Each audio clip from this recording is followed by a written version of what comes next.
Sincèrement, ce livre de Carl Quigley est une bombe par la qualité des informations. Histoire secrète de la guerre anglo-américaine, vraiment, je demande aux auditeurs de se le procurer. Il permet véritablement de comprendre la situation actuelle, les origines profondes.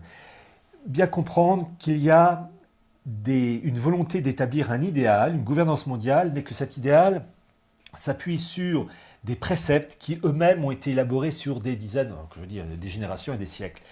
Et l'objectif de la préface que j'ai faite, qui fait donc 27-28 pages, c'est de faire une note de synthèse. Il y a 72 notes de pas de page, on fait 72 comme ça fait joli, pour expliquer que cette alliance entre le monde anglo-saxon avec le protestantisme judaïsme, ce n'est pas l'effet du hasard, qu'il y a une volonté, une politique, et qui s'appuie sur des éléments tangibles et non pas sur des élucubrations, etc. Je sais que les esprits aujourd'hui sont tellement empoisonnés que dire que le feu brûle, c'est presque être injurieux. C'est vrai, maintenant, on dit plus aveugle, on dit malvoyant, on dit plus sourd, on dit malentendant. Ben, je suis désolé, on dit sourd, on dit aveugle, on est bon. Et donc, vraiment, j'invite les personnes à se procurer ce livre, et vraiment, je pense aux éditions Retour aux sources.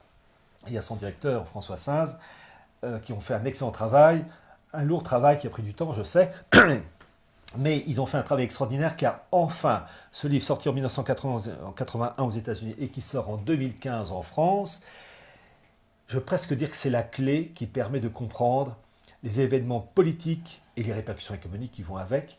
À l'origine, donc, comprendre les origines profondes de notre monde actuel, le marché transatlantique. Eh bien, il n'est pas né en 2013 avec Obama lors de son discours congrès des États-Unis. Ça a été préparé, mais tout ça avec une vision matérielle et avec un idéal religieux, parce que le mondialisme est un messianisme, et même un messianisme pressé. Il ne reste plus que les questions. Allons-y alors pour les questions. Il y en a pas mal. Ah oui, ça. Donc, on ne pourra pas tout faire, mais on va essayer quand même. Voilà, ouais. On a des dizaines. Alors, on nous dit. Question à Monsieur Hillard. Que pense-t-il de la crise au sein de la fraternité Saint-Pie X ? Eh bien, le dernier carré de la tradition est en train de disparaître et en train d'être bouffé par l'Église conciliaire. Il y a des prêtres au sein de la fraternité Saint-Pie X qui malheureusement n'ont pas compris que la tradition catholique était la véritable modernité et que le ralliement à Rome ne peut se faire qu'avec l'éradication jusqu'à la racine des principes de Vatican II. Vatican II, c'est 1789 dans l'Église.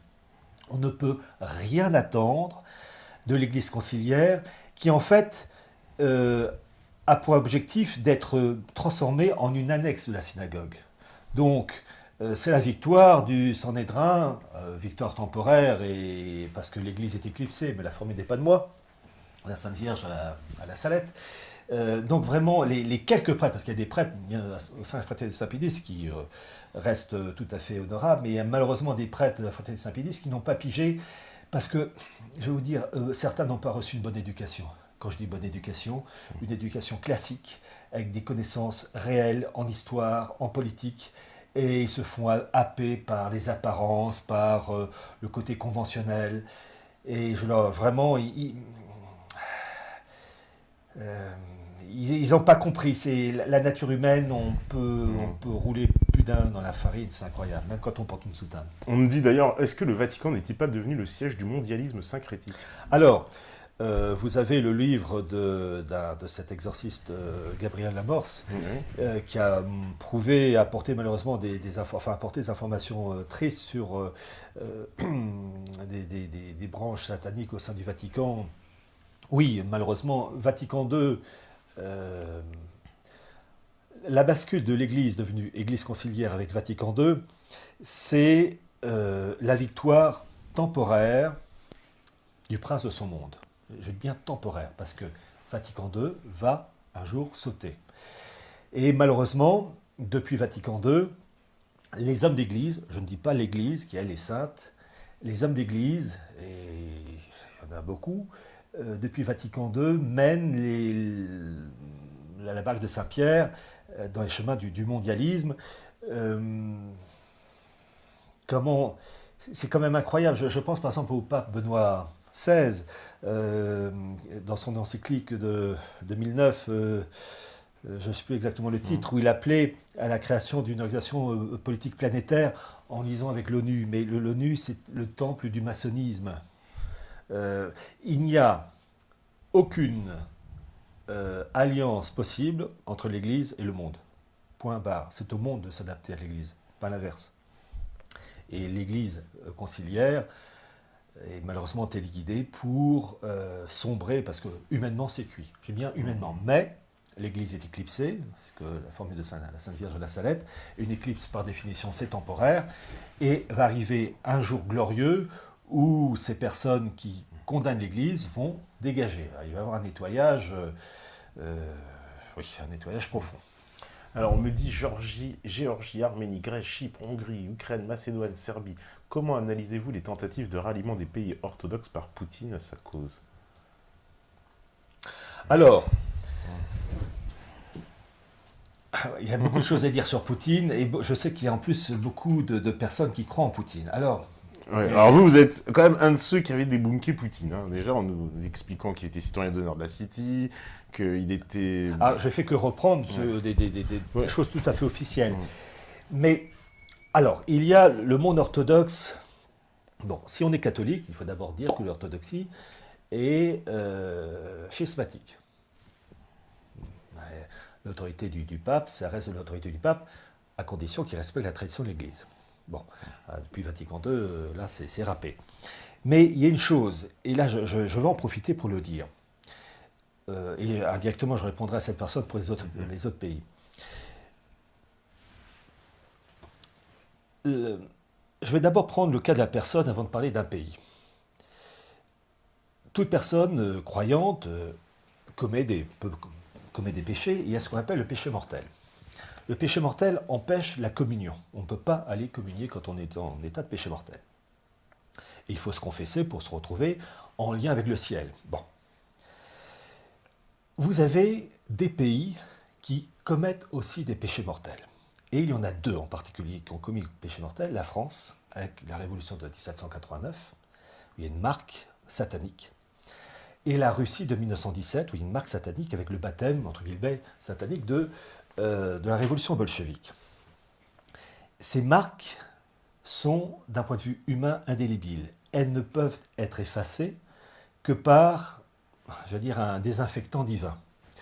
Dans le cas de la France, la marque satanique de 1789 ne peut être effacée que par la consécration, c'est ce qu'a demandé le Christ à cette religieuse française, Sainte Marguerite Marie, consacrer la France au Sacré-Cœur.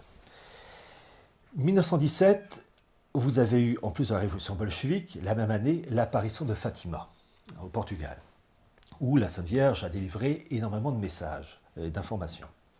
Et elle demande, entre autres, la Sainte Vierge, que la Russie soit consacrée à sa personne. Bon, qu'est-ce qu'elle veut dire par là? Eh bien, en faisant cela, la consécration de la Russie, marquée du péché mortel, qui est le baptême satanique bolchevique de 1917, cette faute, ce péché mortel, sera effacée par la consécration de la Russie à sa personne. Tant que la chose ne sera pas faite, la Russie sera en état de péché mortel. C'est-à-dire que le renouveau véritable, profond de la Russie sur des bases saines ne pourra pas se faire tant qu'il n'y aura pas la consécration de la Russie à la personne de la Sainte Vierge. Si la Sainte Vierge l'a dit, c'est qu'il y a sûrement des raisons. La Mère de Dieu, si elle dit qu'il faut consacrer la Russie, et tant que la chose n'est pas faite, le renouveau de la Russie ne peut pas être véritable. Et donc, le renouveau de l'orthodoxie, même s'il y a à titre individuel des populations, des personnes orthodoxes tout à fait dignes, honorables et qui veulent vraiment le renouveau véritable du pays, de l'âme russe, ne peut se faire que par une confession, si je puis dire, qui est la consécration de la Russie à la Très Sainte Vierge, au même titre que le lien entre la personne, le pécheur et le ciel ne peut se faire que par la confession. C'est le même principe. Le péché mortel existe aussi pour les pays. Donc, Poutine peut dire des choses justes, je ne le nie pas, mais le fond est vicié tant que la Russie n'est pas consacrée à la Sainte Vierge, au même titre que la France ne peut se relever que par consécration au Sacré-Cœur. Il y a une géopolitique dans la religion, il y a des conséquences politiques, économiques et religieuses. Et si la Sainte Vierge a demandé, c'est pas pour faire joli, c'est pas pour l'esbrouf, c'est que en fait la Sainte Vierge fait de la religion, d'accord, mais elle fait de la politique. Elle sait que le renouveau d'un pays ne peut passer que par l'effacement du baptême satanique bolchevique, que par la consécration de la Russie à sa personne. Mais Poutine, on peut dire quand même qu'il revient vers la religion, vers quelque chose de plus traditionnel, non? Peut-être que lui, à titre personnel, peut-être qu'il le fait. Je n'ai pas à juger, je ne connais pas sa vie privée. Enfin, il y a quelques éléments, mais en tout cas, je n'ai pas à dire. Je vois la Russie. Est-ce que la Russie est, oui ou non, consacrée à la Sainte Vierge comme elle l'a demandé? La réponse est non. Donc la Russie est toujours marquée du péché mortel et satanique de la révolution bolchevique, au même titre que la France.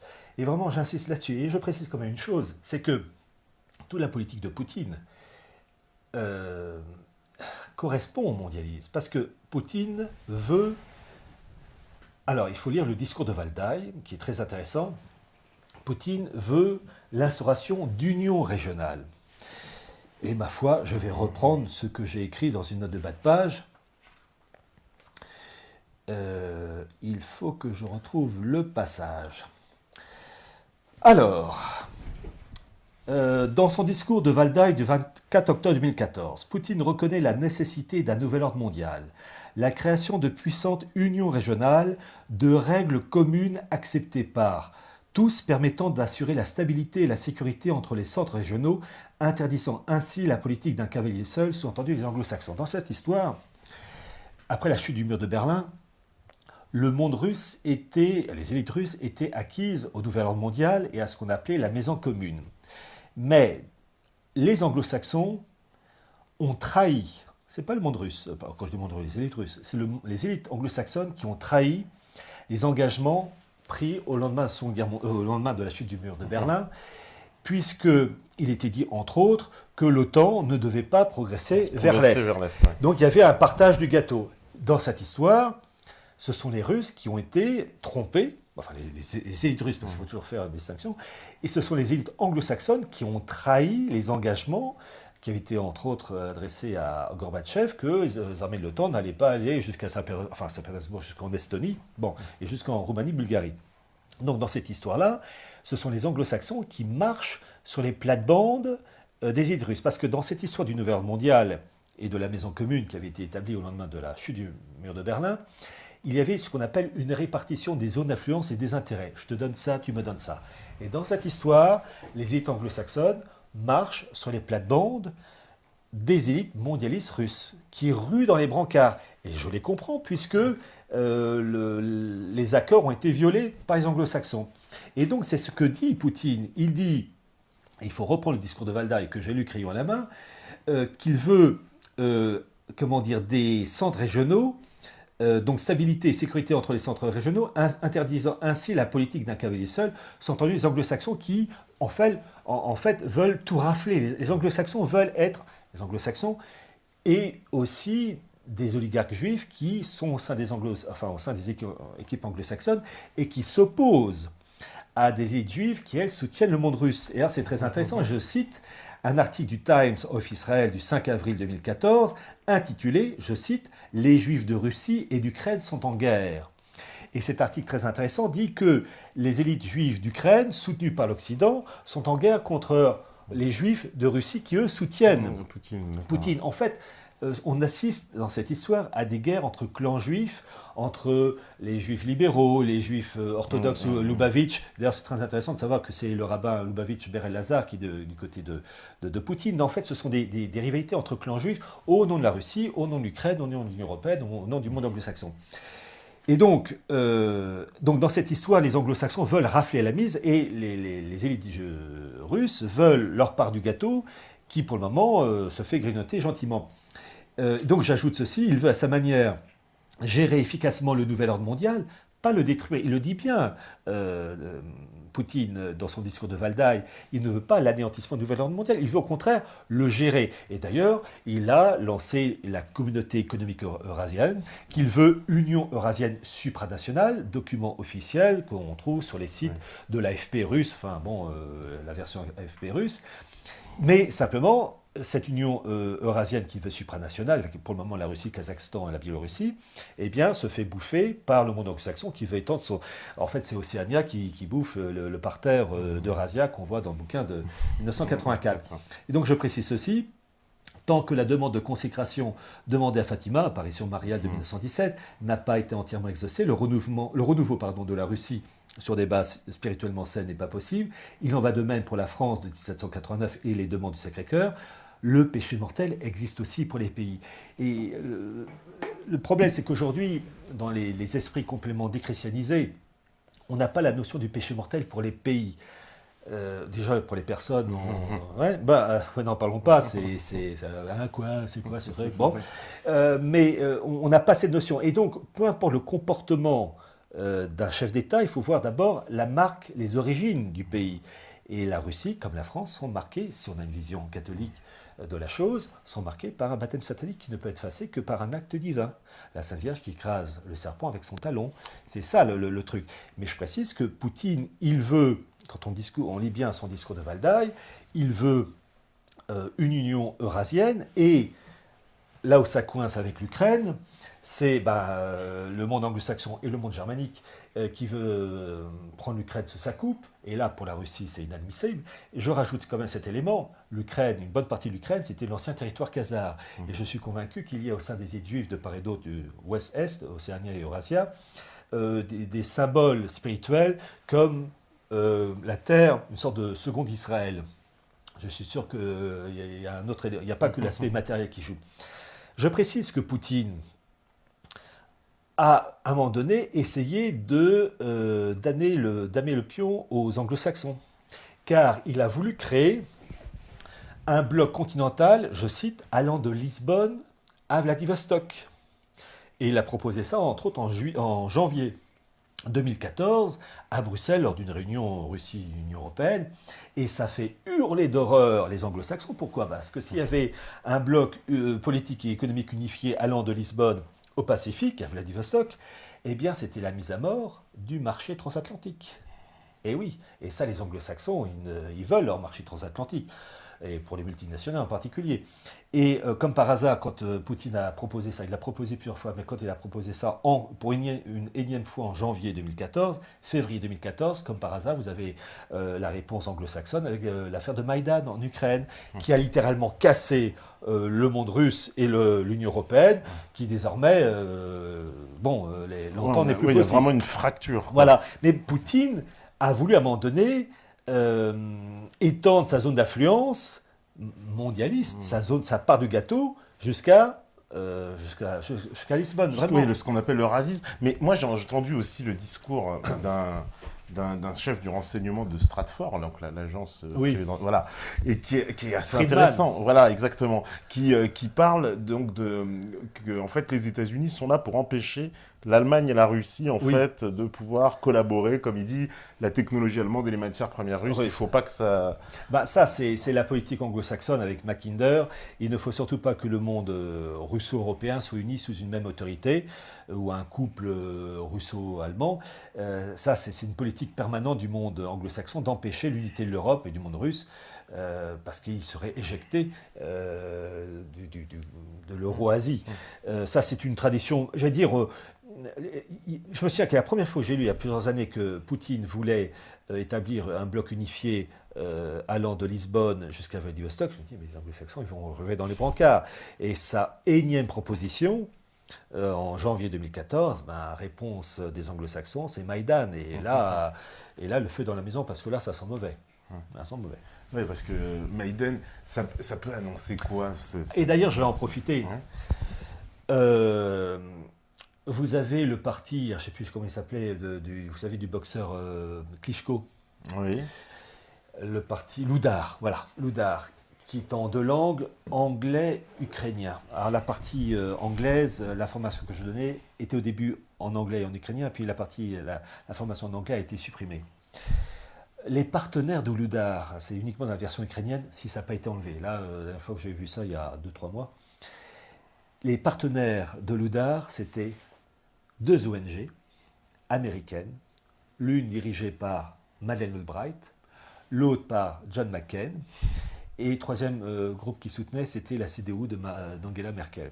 C'était vraiment l'ingérence parfaite du monde anglo-saxon et germanique qui a mis les pieds par un coup d'État en Ukraine. Mais la méchanceté anglo-saxonne ne veut pas dire qu'en face, Poutine est le gentil. Il n'y a pas de gentil de méchant. En fait, ce sont des guerres entre clans, de zones d'influence. Poutine, à un moment donné, a voulu avoir la peau des anglo-saxons en les éjectant, en voulant mettre en place ce fameux bloc unifié Lisbonne, Vladivostok. Il a loupé, réponse en face, boum, on vous emmerde en Ukraine. Voilà, c'est... Et je rappelle, Poutine veut une gouvernance mondiale, il veut des unions régionales, et il veut, et d'ailleurs c'est très intéressant dans son discours de Valdai, il dit il vaut mieux des règles communes, même contraignantes, que pas de règles du tout pour gérer tout ça. Parce que il dit il faut arriver à se mettre d'accord sur des règles communes. Il est très intéressant. En fait, il est pour le principe du nouvel ordre mondial, il le dit, mais il précise, nous n'arrivons pas à nous accorder sur le partage du gâteau. C'est un peu un nouvel ordre mondial, mais avec une part importante pour la Russie. Voilà. Que la Russie ne soit pas une troisième roue. Et là, dans cette histoire, les Anglo-Américains veulent tout. Et en face, ils disent, ah là, non, on accepte. En fait, c'est une dispute, mais avec aussi des oppositions entre différents clans juifs. C'est l'article de Times of Israel que j'ai cité. Il y en a plein d'articles, il suffit de les lire. Oui, et puis nous, même sur le Donbass, ça faisait longtemps même que Alain Benajam nous disait que c'était des juifs qui finançaient des deux côtés. Donc voilà, on le savait déjà. Ah, ça, Non, il nous l'avait dit ici. Alors, on me dit, quel est le point de vue de l'élite russe et chinoise pour la gouvernance mondiale? Ben, on l'a un peu, oui. Ils sont un peu d'accord, c'est ça? Même les Chinois aussi, ça, ils œuvrent à ça un peu ils œuvrent ça parce qu'il y a aussi ce qu'on appelle la route de la soie. Ouais. En fait, vous avez une opposition, la géopolitique anglo-saxonne, c'est le contrôle des mers et d'empêcher qu'il y ait une unité continentale eurasiatique. Et le monde chinois avec le monde russe a remis à l'honneur depuis plusieurs années la fameuse route de la soie. Et évidemment, tout ce qui se passe du côté anglo-saxon, c'est d'empêcher que cette route de la soie, c'est-à-dire des routes, des voies de chemin de fer, etc., se crée de Pékin jusqu'à Berlin, en fait, en passant par l'Asie centrale, la Turquie, etc. Et donc toute la politique anglo-saxonne, c'est de créer les conflits qui vont empêcher des liens commerciaux dans la tranquillité. Un exemple, vous avez le cas de Poutine, il y a quelques mois de ça, qui a rompu le projet, vous savez, de construire le fameux gazoduc South Stream, et pour mettre en place un autre passant par la Turquie. Voilà. Et il a marqué un point, il a emmerdé, pardonnez-moi l'expression, les anglo-saxons. Qu'est-ce qui se passe? Ça doit passer ensuite dans les Balkans. Comme par hasard, vous avez la Macédoine. En fait, c'est le principe du Bagdad-Bad, cette fameuse voie ferrée que les Allemands voulaient, qui était un oléoduc sur rail qui devait relier Hambourg jusqu'au Koweït, enfin qui n'existait pas puisque c'était l'Empire ottoman, en traversant la Serbie. Et bien comme par hasard, cet oléoduc sur rail qui avait pour but de créer un sort de bloc économique Allemagne, Autriche-Hongrie, Empire ottoman avec le pétrole, c'est-à-dire que les Allemands contrôlaient le début de pétrole et sa distribution, eh bien, dans cette histoire, les Anglo-Américains, enfin surtout les Anglais, favorisaient des guerres balkaniques, Serbie, Bulgarie, etc. Et hop, le Bagdad-Ban, il prenait du retard. Et c'est ça, c'est la même histoire. Hein. En fait, on vit la guerre de 14, ou enfin les prémices de la guerre de 14, mais simplement avec de la technique en plus et Internet en plus. Et l'échelle peut-être plus grande. Mais c'est une lutte entre la puissance de la terre, puissance de la mer, bloc eurasiatique, la route de la soie, et le bloc euro-atlantique maritime. Et répartition des zones d'influence. Mais il n'y a pas de gentil, il n'y a pas de... Et j'insiste là-dessus, tant que la demande de Fatima, Sainte Vierge à Fatima n'a pas été exaucée, le renouveau véritable de la Russie ne peut pas se faire. Ça, c'est comme une personne qui est en état de péché mortel, qui peut dire des choses justes, avoir un comportement honorable, mais ne peut pas les communier. Il faut d'abord qu'elle se remette en ordre spirituellement, parce que tout vient de Dieu et tout repart vers Dieu. Et la France, il faut faire quoi pour retrouver... Oh mon Dieu, la France. Ah, je suis assuré du renouveau de la France, grâce à des Pape Saint Pie X en l'occurrence. Mais on est... Enfin bon... On est cuit, on est inféodé, mon Dieu, c'est une punition d'avoir les dirigeants qu'on a, enfin, qui ne sont pas des dirigeants, qui sont des agents du système. Bon, le renouveau passera par un nettoyage, mais un nettoyage qui conduira aussi à la disparition d'innocents. Mais là, vous savez, il n'y a pas grand-chose à dire, la France. Il y a deux pays qui doivent être détruits dans l'idéologie mondialiste, la France et la Russie. Ce n'est pas un hasard s'il y a eu deux révolutions pour la France, 1789-1917. Ce sont deux pays. Mais ne jamais oublier que le renouveau de ces deux pays, qui se fera, ça j'ai la certitude, ne peut passer que par un renouveau spirituel. Il faut d'abord effacer la marque. Et ça, c'est très dur à faire comprendre parce qu'on est obsédé par le matériel, par les apparences. Et la notion de faute morale et de graduation dans la faute, on ne connaît pas ça. Et un péché mental ne peut être effacé pour une personne que par la confession. Et il faut, pour un pays, une consécration qui est le désinfectant. En même titre, il y a une blessure, on désinfecte. Et bien pour un pays, il faut que ça soit désinfecté. Pour la Russie, c'est la Sainte Vierge Fatima. Pour la France, c'est le Sacré-Cœur. On a la certitude que dans les deux cas, les choses se feront. Quand? Espérons qu'il se passera quelque chose. Je vais prendre alors les dernières questions. Là, on me dit par exemple, le Talmud n'était pas écrit.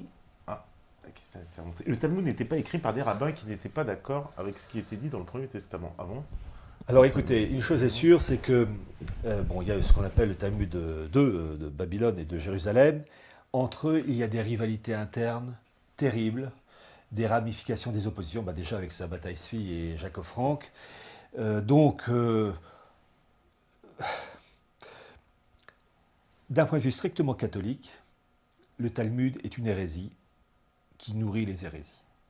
Le reste, terminé. D'un point de vue catholique. D'un point de vue catholique, oui. Voilà. Pour d'autres personnes, ça sera toujours tout à fait respectable. Mais bon. On me dit bonsoir, monsieur Hillard. Vous évoquez souvent dans votre travail, livres et conférences la problématique juive ou judaïque en rapport avec le mondialisme. Subissez-vous donc des pressions diverses, que ce soit dans votre travail, votre intégrité professionnelle? Familial, etc. Non, enfin, j'ai été quand même viré d'un emploi, j'étais enseignant dans une école de commerce, par définition, cette école de commerce, l'ESE, pour ne pas la citer, est acquise à Monde sans frontières, donc fatalement. Mais j'avais dit à ces personnes-là que ce que je disais était purement factuel. Je n'inventais rien. À l'époque, je me souviens que je parlais à ces étudiants du marché, du bloc euro-atlantique, du marché transatlantique. Je citais, je me rappelle, le livre de Hervé de Carmois, qui à cette époque était le vice-président de la Trilatérale Europe et qui en 2006-2007, je ne sais plus la date, avait sorti un bouquin Euramérique. Bon, parce que ces choses-là, on se prépare toujours un peu à l'avance. Et ces étudiants, je considère que je les ai bien préparés, parce que lorsque le marché transatlantique a été annoncé, ils ne sont pas tombés des nuls, ils le savaient. Tous les mouvements d'émancipation des régions, ou des provinces, enfin je préfère provinces, mais des régions comme la Catalogne ou l'Écosse, référendum qui marche pas tout de suite, mais ça y est, le processus est lancé.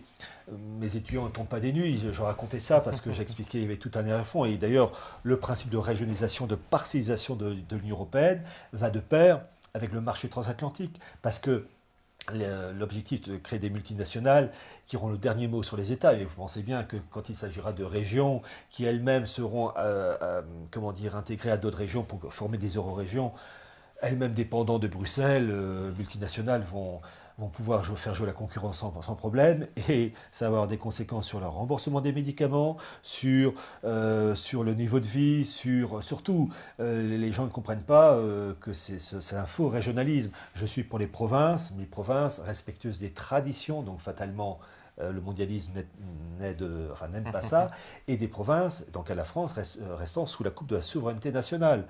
Le roi de France était comment dire, le roi de prince de ses peuples, je ne sais plus la formule. Lorsque Louis XIV s'adressait aux Français, il ne disait pas Français, Français, il disait à mes peuples. Parce qu'il reconnaissait une diversité, mais sous la coupe de l'autorité nationale. Là, la régionalisation est lancée pour fractionner les États, pour les digérer mieux à la sauce mondialiste et entre autres au marché transatlantique. On va se le manger, le marché transatlantique. Alors, théoriquement, oui, il doit y avoir dans les jours qui viennent une chose qui doit être votée, ou adoptée à la Commission, au Parlement européen, peu importe. Vous savez, ces choses-là, je connais le coût du marché transatlantique depuis, je crois, 2002. Et j'en avais fait un livre qui est sorti en 2004, qui est La décomposition des nations européennes, avec le sous-titre de l'Union euro-atlantique à l'état mondial. Parce que j'expliquais que la construction européenne n'était pas une finalité, mais une étape, un tremplin vers le bloc euro-atlantique, lui-même tremplin vers la gouvernance mondiale. Ces choses-là, pour moi, sont acquises depuis des années. Donc on part d'une chose comme si... est-ce que ça va se faire? En fait, ça se fait déjà. Ouais. Alors, je sais qu'à un moment donné, ce principe babélien va se casser la figure. À quel moment? J'aurais tendance à croire qu'on arrive en bout de course. Parce que pour passer à l'étape supérieure, il faut catastrophe, cataclysme. Pour passer, c'est toujours. Et là, ils arrivent. En fait, on arrive à la fin du monde, né en 1945, et on assiste à la mutation. Et cette mutation ne peut se faire que dans la douleur. Et s'ils arrivent théoriquement à faire cette bascule, là, ils auront gagné. J'ai bien dit théoriquement parce que je sais qu'au moment où ils seront sur le point de poser la dernière pierre au sommet de la pyramide, il va y avoir la pichenette divine qui va dire allez vous faire voir, et hop, le système babélien va se casser la figure. Mais le problème, c'est qu'on est dedans, donc il risque d'avoir des innocents qui vont tomber avec. Voilà, ça, c'est. Bon. D'accord, alors je vais prendre les Oh là là là là, c'est par paquet de dizaines. Ouais, je vais prendre les dernières. Que pense M. Hillard du lien entre la défaite des puissances centrales de 1918 et la création d'Israël? Sujet développé par Benjamin Friedman. Ah, oui. Toujours des questions faciles. Oui, alors effectivement, l'Allemagne se serait rebellée après la Première Guerre mondiale parce qu'elle aurait été trahie dans ses engagements. Bon. Alors, le sujet est très long, c'est très difficile. Disons que il y a eu d'abord volonté de détruire l'Autriche-Hongrie. Ça, c'est une chose réussie. Et j'invite les personnes à lire un bouquin absolument remarquable de François Faidjeu, Requiem pour un empire défunt, un livre, à ma connaissance, qui n'a pas été réédité, mais peut-être on peut le trouver sur Amazon, qui date de 1987-88 et qui explique le rôle de la maçonnerie pour détruire l'Autriche-Hongrie. Le monde germanique, le monde allemand, oui, il y a eu Friedman. Friedman a expliqué qu'il y a eu, comment dire, des loupés de compréhension entre le monde allemand et le monde anglo-saxon pour les juifs, et que les juifs finalement auraient opté pour le monde anglo-saxon aux dépens de l'Allemagne. Il est très intéressant de voir que, j'ai eu l'occasion de citer la famille Warburg, famille juive allemande, mais aussi juive américaine, que Max Warburg, durant la Première Guerre mondiale, était le patron des services secrets allemands. Mais son frère, Paul, était le patron de la Fed et qui allait en plus devenir ensuite le patron du CFR, évoqué d'ailleurs par Carl Quickley. Donc il y a eu en fait des problèmes entre clans juifs, et il y a un clan qui a été roulé dans la farine, et il y a eu une vengeance. Bon, voilà, on ne peut pas dire trop quand même. D'accord. Allez, je prends les dernières questions. Alors, qu'est-ce qu'on me dit encore? Vous avez parlé du Royaume de France. Où vous situez-vous entre les prétendants légitimistes et orléanistes? Alors, j'avoue qu'à titre personnel, j'ai pas je ne veux pas lier à ces familles-là, enfin, ces deux branches. Je crois, vu la situation humainement, c'est cuit, il ne faut pas s'exciter. Je vous dis, ce que j'ai fait, par exemple, pour l'avant-propos du bouquin de Quickley, c'est, je ne vais pas dire que je me suis lâché, non, parce que tout ce que j'ai mis est parfaitement référencé, mais je suis allé très loin pour faire un bilan. Qui fait quoi? Le renouveau de la France se fera, ça sera la surprise de Dieu. Je crois en la providence, ce qui n'empêche pas, à titre individuel, de faire de son mieux. Mais m'appuyer sur la famille des Orléans, famille légitimiste, je n'attends rien, parce que ce sont des esprits trop marqués par les concepts philosophiques d'aujourd'hui. ce que j'ai dit ce soir les ferait bondir d'horreur. Bon, je préfère encore la République parce qu'au moins elle est authentiquement pourrie. Une fausse monarchie avec les apparences, je préfère l'authentique. Hein. Voilà, alors une dernière question encore. C'est vrai qu'on me dit quelle est l'influence des protestants en France? Voilà, on se souvient de Jospin, il y a eu vous savez, Michel Rocard aussi, je crois. Oui, disons que les protestants, la France, les esprits français sont complètement protestantisés. Donc en fait, cette élite protestante vraiment prospérait dans un milieu authentiquement catholique. À partir du moment où ce milieu catholique a été complètement décérébré via 3e, 4e, 5e République et ensuite Vatican II, ce monde protestant, finalement, il n'y a plus de contraste avec le monde catholique qui est maintenant protestantisé. Vatican II, c'est Martin Luther qui a gagné, et une période qui précède, en fait, la finalité de Vatican II, c'est de réintégrer l'Église au sein de la seule Église, entre guillemets, reconnue par le mondialisme, la synagogue. Donc finalement, le monde protestant se dilue dans un magma. Vous savez, j'ai toujours dit que le protestantisme, c'est du judaïsme, enfin du christianisme judaïsé. Oui, parce que le culte Maria disparaît, la hiérarchie catholique, ecclésiastique disparaît. Et puis il ne faut jamais oublier que le pasteur, c'est un fonctionnaire, comme le rabbin, où il n'y a plus de transcendance. C'est un fonctionnaire.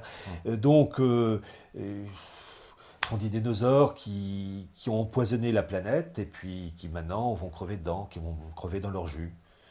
Donc, bon. Voilà, alors je vais prendre les dernières questions. Monsieur Hillard, pouvez-vous confirmer un dire d'un de vos confrères catholiques qui affirme qu'il n'y a point de salut en dehors de l'Église catholique? Tous les autres chrétiens ne seront point sauvés. Alors, l'Église catholique, si on est catholique, parce qu'il y a tous les cas de figure, si on est catholique, le seul phare, la seule vérité, c'est l'Église lancée, créée par le Christ et la tradition de l'Église.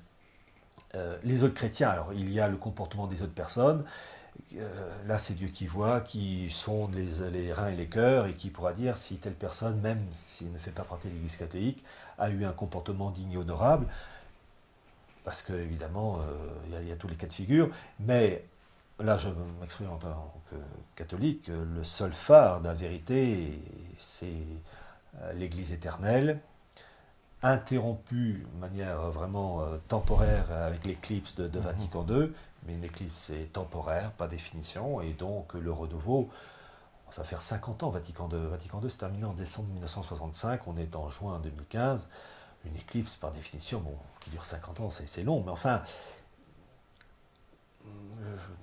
le renouveau est pour très bientôt, je pense. D'accord. Dernière question, on me demande où est-ce qu'on peut vous joindre, parce qu'il y a beaucoup de gens qui veulent vous joindre pour vous. J'ai une page Facebook, en fait que je n'ai même pas créée, c'est par quelqu'un, je ne sais pas qui l'a créée pour moi. Quand je peux répondre, je réponds, mais j'ai une telle avalanche de questions. Il y a des moments, je ne peux pas, quand il y a des dizaines et dizaines, j'aurai que ça. Mais en revanche, qui lisent mes livres, ils auront mes réponses. Ils auront des réponses, voilà. Et qui lisent surtout. Celui-là, voilà, l'histoire secrète de l'oligarchie anglo-américaine. Avec une préface de 27-28 pages, où je vous dis c'est une sorte de super note de synthèse. C'est du... Bon. En tout cas, je pense que tous ceux qui ont regardé l'émission ce soir se sont plus faire une idée déjà de ce que c'est que cette oligarchie. Et on en avait déjà eu un aperçu dans les émissions d'avant, parce que je conseille aussi l'émission où vous étiez venu sur le nouvel ordre mondial, parce que aussi vous expliquez tout l'ordre mondial. Avec les cartes que j'avais... Avec les cartes, tout, c'est... J'ai tout inventé, je vous savais pas compris qu'il y avait... Oh là là. Alors, on va avoir des histoires encore. En tout cas, merci Pierre Hillard. C'est moi qui vous remercie parce que faire la promotion de ce bouquin-là de Quickley, capital. Vraiment. En tout cas, nous, on va faire les libraires, comme il dit Stéphane. On va le faire suivre. Mais vraiment, merci d'être venu. C'était, comme d'habitude, enrichissant, je pense que pour vous aussi. Merci à la régie. Merci à Ediz aussi pour le petit cadeau. Je ne vais pas l'oublier. Il nous a fait un petit cadeau à fouet, coup de fouet, là. Ça, c'est pour les méthanos de passage. Donc, en cas de... Il y a de ses goûts. Ah, bah, oui, je ne demanderai pas où est-ce qu'il a acheté. Bon, regardez. En tout cas, merci à lui quand même, parce que j'avais lancé le défi de nous offrir un fruit et il l'a relevé. Donc, merci quand même, Ediz. Ediz Tiltas, je crois. Enfin, j'ai pas bien compris le nom, hein, mais bon, en tout cas, je crois que c'est ça, Ediz. Et merci à la régie, merci à tous les métanautes connectés. Il y avait Capar, Obozizi, Lancé Franck, Goss, Franche de Brie, AKS, Foyer Billy, John Kundo, Erwan Locostern, Lyon Pard, Alexis Carnel, Kro, Sac, oh là là, ils sont nombreux ce soir. Le Télico, etc., Haussmann, Eléazar. Ils vont tous acheter le livre. Eh ben, j'espère bien. J'espère bien. Donnez, pardon. Ah ben, on a une version spéciale de celle-là en plus. Donc, en tout cas, merci à vous, merci à tous les métanautes. On se rejoint jeudi, et oui, pas d'émission demain, parce que maintenant, vous savez, le rythme va être un petit peu différent, mais ça, je vous en dirai plus vendredi. En tout cas, il y a une chose qui est claire, c'est que si vous étiez là ce soir et que vous écoutez ce message, c'est que vous êtes la résistance. Ciao, ciao à tous. Bravo la résistance.